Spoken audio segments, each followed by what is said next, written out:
Serious അക്കൗണ്ടന്റുമാരുടെ പരിശീലനത്തിൻ്റെ മറ്റൊരു പ്രധാന വീഡിയോയിലേക്ക് അവർക്ക് സ്വാഗതം. ഇന്നത്തെ വീഡിയോയിൽ നമ്മൾ ചെയ്യുന്നത് ടാലി സോഫ്റ്റ്വെയർ അപ്ഡേറ്റ് ചെയ്തതിന് ശേഷം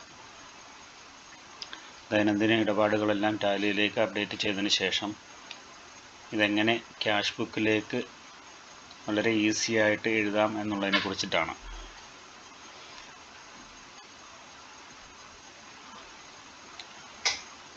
നമ്മൾ ക്യാഷ് ബുക്കിൽ എൻട്രികൾ രേഖപ്പെടുത്തി എന്തെങ്കിലും മിസ്റ്റേക്ക് വന്ന് വെട്ടിത്തിരുത്തി എഴുതുന്നതിനേക്കാൾ വളരെ നല്ലത് ടാലിയിലേക്ക് ഡാറ്റ അപ്ഡേറ്റ് ചെയ്യുക, എന്നിട്ട് ആ ഡാറ്റ നോക്കിയിട്ട് ക്യാഷ് ബുക്കിലേക്ക് തെറ്റുകളില്ലാതെ എഴുതുക എന്നുള്ളതാണ്.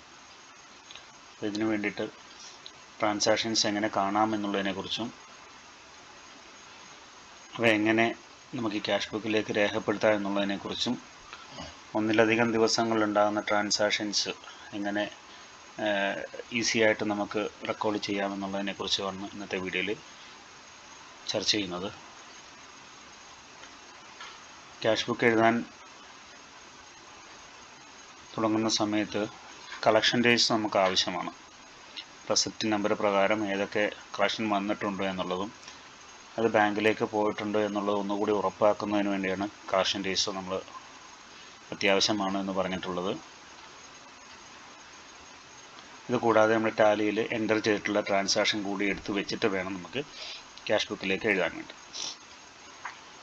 ക്യാഷ് ബുക്ക് തയ്യാറാക്കാൻ വേണ്ടിയിട്ട് ഇങ്ങനെ ഒരു സംവിധാനം നമ്മൾ ഉപയോഗിക്കുന്നത് നമുക്ക് ഒന്നിലധികം ബാങ്ക് അക്കൗണ്ടുകൾ ഒരേ സമയം തന്നെ ഓപ്പറേറ്റ് ചെയ്യുന്നത് കൊണ്ടാണ്.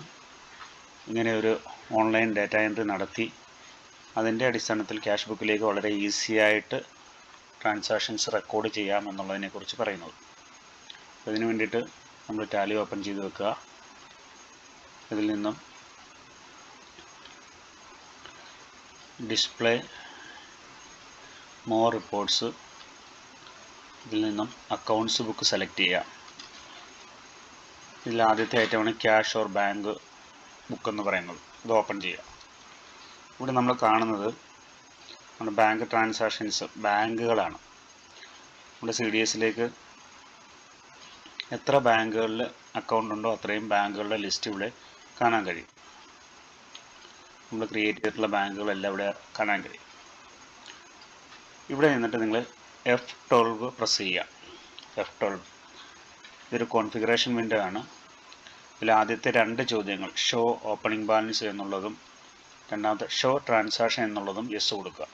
ബാക്കിയെല്ലാം അതേപോലെ തന്നെ ഇട്ട് സേവ് ചെയ്യുക. അപ്പം നമ്മുടെ വിൻഡോയിൽ ഇങ്ങനെ ഒരു മാറ്റം ഉണ്ടാകും. മാറ്റം എന്ന് പറയുന്നത് ആദ്യത്തെ എമൗണ്ട് കോളം കാണുന്നത് ഓപ്പണിംഗ് ബാലൻസുകളും രണ്ടാമത്തെയും മൂന്നാമത്തെയും ട്രാൻസാക്ഷൻസ് ആണ്. ഡെബിറ്റ് ബാലൻസും ക്രെഡിറ്റ് ട്രാൻസാക്ഷനുമാണ്. ഡെബിറ്റും ക്രെഡിറ്റുമാണ്. അത് വരവും ചിലവുമായിട്ട് പോകും. നാലാമത്തെ കോളത്തിൽ ക്ലോസിംഗ് ബാലൻസ് ആണ്. ഇനി നമുക്ക് ഏത് ദിവസത്തെ ട്രാൻസാക്ഷനാണോ ക്യാഷ് ബുക്കിലേക്ക് റെക്കോർഡ് ചെയ്യേണ്ടത് അത് നമ്മൾ സെലക്ട് ചെയ്യുക. F2 കൊടുത്തിട്ട് നമുക്ക് ഡേറ്റ് സെലക്ട് ചെയ്യാം. ഇപ്പം ഞാൻ 10/4 തീയതിയിലാണ്.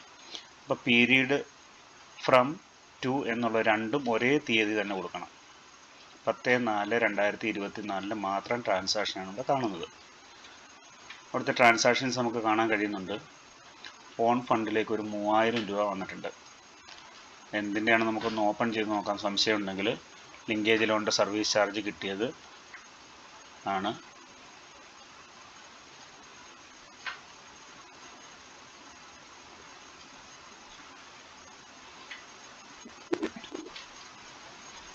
ഓക്കെ, 3000 രൂപ ഓൺ ഫണ്ടിലേക്ക് നമുക്ക് വന്നിട്ടുള്ളതായിട്ട് കാണുന്നുണ്ട്. ബാക്കി CF അക്കൗണ്ടിൽ നമുക്ക് ഇടപാടൊന്നുമില്ല. അപ്പോൾ അന്നേ ദിവസം തന്നെ നമ്മുടെ കളക്ഷൻ ഡേറ്റ്സ് ഓപ്പൺ ചെയ്ത് വെക്കുക. അന്നേ ദിവസം നോക്കുക 10-ാം തീയതി 10/4/2024 ഏതെങ്കിലും തരത്തിലുള്ള ക്യാഷ് വരവുകളുണ്ടോ എന്നുള്ളത് നോക്കുക. അപ്പോൾ ഉണ്ടെങ്കിൽ ക്യാഷ് കോളത്തിൽ ആ വരവ് കാണിക്കുക. റെസിപ്റ്റ് കളക്ഷൻ എന്ന് പറഞ്ഞിട്ട് കാണിക്കുക. എമൗണ്ട് കോളത്തിൽ ഓൺ ഫണ്ടിൻ്റെ കോളത്തിൽ ബാങ്ക് ഡെപ്പോസിറ്റ് എന്ന് പറഞ്ഞിട്ട് ഈ വന്ന എമൗണ്ട് നമ്മൾ റെസിപ്റ്റ് എഴുതിയതായിരിക്കും. അത് ബാങ്കിലേക്ക് ഡെപ്പോസിറ്റ് ചെയ്യുമ്പോൾ അത് 3000 രൂപ വരവായിട്ട് കാണിച്ചിട്ട് അത് രേഖപ്പെടുത്തുക. ഇനി അതിൻ്റെ ഓപ്പണിംഗ് ബാലൻസ് ഉണ്ട്.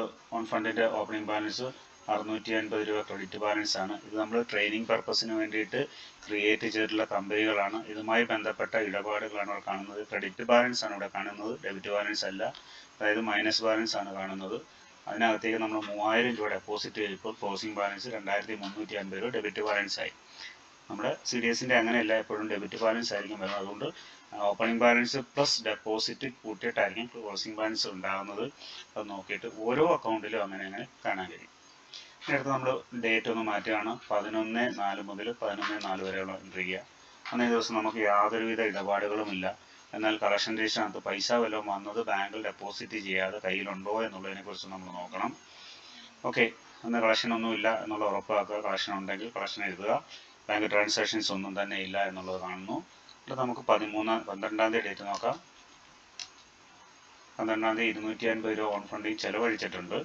അത് നമുക്ക് രേഖപ്പെടുത്താം. 2350 രൂപയായിരുന്നു ഓപ്പണിംഗ് ബാലൻസ്. അതിനകത്തുനിന്ന് 250 രൂപ ചിലവ് കഴിഞ്ഞിട്ട് 2100 രൂപ ക്ലോസിംഗ് ബാലൻസ് കാണുന്നുണ്ട്. ഇത് നമ്മുടെ ക്യാഷ് ബുക്കിൽ അതുപോലെ തന്നെ എഴുതുക. വരവും ചിലവും എഴുതുക, ഓപ്പണിംഗ് ബാലൻസും ക്ലോസിംഗ് ബാലൻസും എഴുതുക. നമ്മൾ 13-ാം തീയതിയിൽ നോക്കാം. പ്രത്യേകിച്ച് ഇടപാടൊന്നുമില്ല. 14-ാം തീയതി പ്രത്യേകിച്ചൊന്നുമില്ല.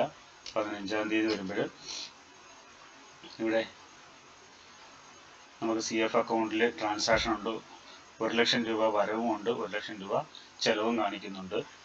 അത് നമുക്ക് സംശയം ഉണ്ടെങ്കിൽ അതൊന്ന് ഓപ്പൺ ചെയ്യാം. എന്താണ് ഇങ്ങനെ 1,00,000 രൂപ കാണിക്കുന്നത് നോക്കാം. അത് 1,00,000 രൂപ റെസിപ്റ്റ് വേണം, 1,00,000 രൂപ പേയ്മെൻറ്റ് വേണം കേട്ടോ. CFലേക്ക് 1,00,000 രൂപ തന്നതും അത് മറ്റൊരു യൂണിറ്റ് കൊടുത്തതുമാണ്. നമുക്ക് നോക്കിയിട്ട് എന്ത് ചെയ്യാം, ഇവിടെ വരവും ചിലവും രേഖപ്പെടുത്തി ക്ലോസിംഗ് ബാലൻസും ഓപ്പണിംഗ് ബാലൻസും ക്ലോസിംഗ് ബാലൻസും എഴുതി ക്ലോസ് ചെയ്ത് പോകാം. അപ്പോൾ എല്ലാ ദിവസത്തെയും ട്രാൻസാക്ഷൻ എഴുതുമ്പോൾ കളക്ഷൻ രജിസ്റ്റർ നോക്കണം. കളക്ഷൻ രജിസ്റ്റർ കാര്യം കളക്ഷൻ എല്ലാ ദിവസവും നമുക്ക് ബാങ്കിൽ പോകണമെന്നില്ല. ഇത് ബാങ്ക് ബുക്കാണ് നമ്മളെടുത്ത് നോക്കുന്നത്, ക്യാഷിൻ്റെ അല്ല നോക്കുന്നത്. ക്യാഷിൻ്റെ സെപ്പറേറ്റ് ഉണ്ട്. അത് നമുക്ക് രണ്ടും കൂടെ ഒരേ സമയം നോക്കാൻ പറ്റത്തില്ല.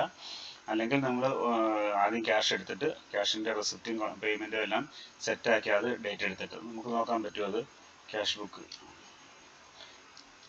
ഇത് ഓപ്പൺ ചെയ്തിട്ട് ഡേറ്റ് കൊടുത്താൽ മതിയാവും. ഇടപാടുകളൊന്നും കാണുന്നില്ല. അപ്പോൾ അതുകൊണ്ട് ബാങ്കിലെ ഇടപാടുകൾ മാത്രമാണ് നമ്മളിതിനെ കോൺസെൻട്രേറ്റ് ചെയ്യുന്നത്. കളക്ഷൻ രജിസ്റ്റർ നോക്കുന്നതായിരിക്കും കുറച്ചുകൂടെ ഉത്തമമായിട്ടുള്ള ഒരു മാർഗം എന്ന് പറയുന്നത്. ക്യാഷ് വന്നതും പോയതും ഒക്കെ നമുക്ക് ഇതിനകത്ത് അറിയാൻ പറ്റും. ക്യാഷ് ബാങ്കിലേക്ക് പോകുമ്പോൾ ഡെപ്പോസിറ്റ് ആയിട്ട് കാണിക്കും. പക്ഷേ ക്യാഷ് വരുന്ന സമയത്ത് ബാങ്ക് കോളത്തിൽ ബാങ്കിൻ്റെ അക്കൗണ്ടിൽ ഇത് കാണിക്കത്തില്ല. അതുകൊണ്ട് തന്നെ കളക്ഷൻ രജിസ്റ്ററും എടുത്ത് അതിൽ നിന്നുള്ള ട്രാൻസാക്ഷന് ക്യാഷ് ട്രാൻസാക്ഷനും എഴുതി, ഇത് കൂടാതെ ബാങ്ക് ട്രാൻസാക്ഷൻ ചെക്ക് എഴുതുന്ന കൂടെ ചേർത്ത് വേണം നമ്മൾ ഡെയിലി കണക്കുകൾ എഴുതി പോകാൻ എന്നുള്ളത് ഓർമ്മപ്പെടുത്തുന്നു. അപ്പോൾ ഇത് ഉപയോഗിച്ചുകൊണ്ട് വളരെ സിമ്പിളായിട്ട് നമ്മൾ ഒത്തിരി ബുക്കുകൾ, കാര്യം 7, 8, 9 അക്കൗണ്ടുകളുള്ള CDSകളുണ്ട്. അപ്പോൾ ഇത്രയും CDSകളിൽ പാസ്ബുക്ക് ഒന്നും എടുത്ത് നിരത്തി വെച്ച് നോക്കിക്കൊണ്ട് ഓരോരുത്തരുടെയും ട്രാൻസാക്ഷൻ നോക്കിയതിൻ്റെ കാര്യമില്ല. ഇത് നോക്കി ടാലിയിൽ നോക്കിക്കൊണ്ട് വളരെ സിമ്പിളായിട്ടാണ് ഒരു ദിവസത്തെ ട്രാൻസാക്ഷൻ എഴുതുന്നതിനാണ്ട് 2-3 മിനിറ്റ് കൊണ്ട് നമുക്ക് ഒരു ദിവസത്തെ ട്രാൻസാക്ഷൻ ക്യാഷ് ബുക്കിലേക്ക് റെക്കോർഡ് ചെയ്ത് മാറ്റാം എന്നുള്ളതാണ് എൻ്റെ ഒരു ഏറ്റവും വലിയൊരു സഹായകരമായിട്ടുള്ള ഒരു ഫാക്ടർ എന്നുള്ളത് മനസ്സിലാക്കുക. അപ്പോൾ ഇങ്ങനെ നമ്മൾ എഴുതുകയാണെന്നുണ്ടെങ്കിൽ കുറച്ച് കൃത്യത ഉണ്ടാകും. ക്ലോസിംഗ് ബാലൻസും ഒക്കെ വരുമ്പോഴും ഓപ്പണിംഗ് ബാലൻസ് വരുമ്പോഴും ഒക്കെ വരാനുള്ള മിസ്റ്റേക്കുകൾ ഒരു 90% ഒഴിവായി കിട്ടും. അതായത് നമ്മൾ അപ്പുറത്തെ പേജിൽ നിന്ന് ഓപ്പണിംഗ് ബാലൻസ് എടുത്ത് ഇപ്പുറത്ത് കൊണ്ടുവരുമ്പോഴത്തേക്ക് ചിലപ്പോൾ നമുക്ക് മിസ്റ്റേക്കുകളൊക്കെ പറ്റാം. നമ്മൾ പിന്നീട് അത് വെട്ടിയൊക്കെ എഴുതേണ്ടി വരുന്ന ഒരു സാഹചര്യങ്ങൾ ഉണ്ടാകാറുണ്ട്. ഇതെല്ലാം ഒഴിവാക്കിയിട്ട് നമുക്ക് വളരെ കൃത്യമായിട്ട് തന്നെ